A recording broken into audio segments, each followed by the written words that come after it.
higugmaan ninyo ang inyong mga kaaway. Lucas Kapitulo 6 versikulo 27, 36.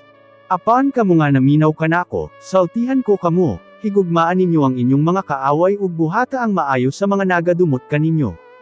Panalangini ang mga nanghimaraot kaninyo, ug iampo ang nagpasipala kaninyo.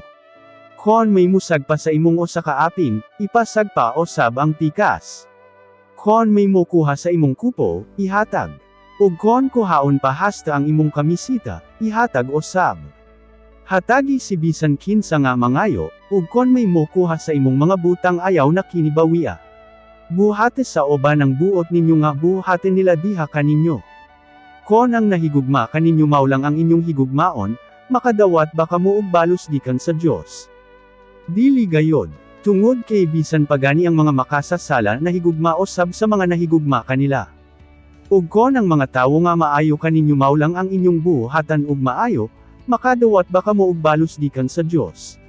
Bisan ang mga makasasala nagahimo osab niini.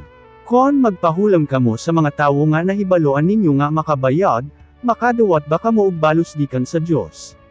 Bisan ang mga makasasala nagapahulam osab ngadto sa sama nilang makasasala basta nahibaloan nila nga makabayad sila. Mao kini ang inyong buhatan, higugmaan ninyo ang inyong mga kaaway ug buhata ang maayo ngadto kanila. Kon magpahulam kamo, ayaw na pagpaabot nga bayaran pa kamo.